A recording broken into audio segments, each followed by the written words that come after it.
This story happened earlier October 2024. A 43-year-old man named Alejandro Arcos Catalan was unalived in less than a week after taking office in Mexico. The way they unalived him is brutal and tragic, but also sad. This mayor of a state capital in southwestern Mexico was killed on a Sunday less than a week after he took office. The public official's death was the second in days in Chilpancingo, the capital of Guerrero State, and it echoed some of the most gruesome days of the country's drug war. Alejandro Acros Catalan, 43-year-old, was sworn in on Monday as a mayor of Chilpancingo. Just before he took office, the region was drenched by heavy rains and battered by the winds of Hurricane John. Chilpancingo is a city of around 280,000 people. It's a city plagued by drug violence and all sort of violence that you can ever imagine. On Sunday, Mr. Arcos Alejandro Catalan visited some of the affected communities, bringing water and other supplies to residents. We are working non-stop to reopen the roads to the communities affected, he said on social media. Together, we will rebuild Chilpancingo. Hours later, his assassination was confirmed by the Attorney General Office in Guerrero and other states' authorities. He had been beheaded, according to a public official with knowledge of the case who was not authorized to speak publicly. His head was left on top of a white pickup truck, and the rest of his body was inside the vehicle, the official said.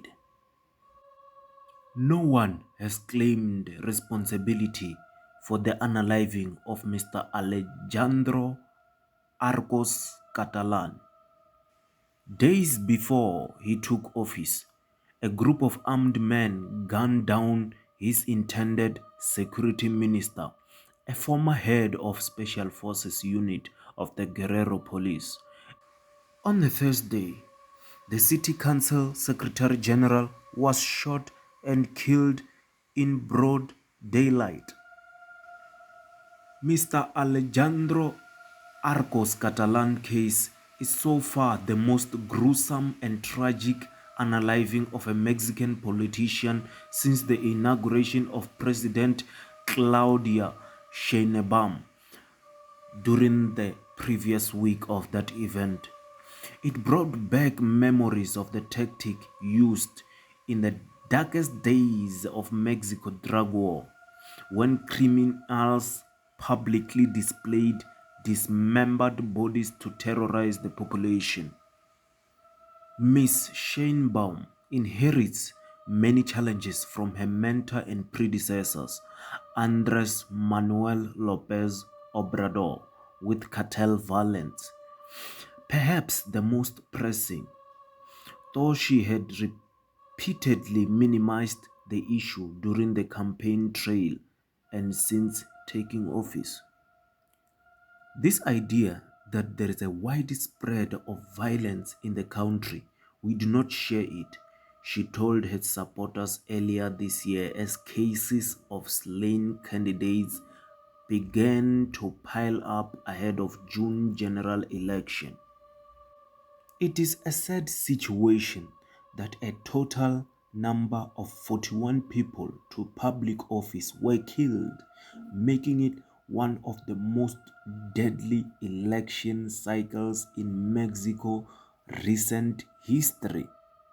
Mr. Alejandro Arcos Catalan case is one of the most brutal and tragic you can ever imagine. I call it wicked and evil.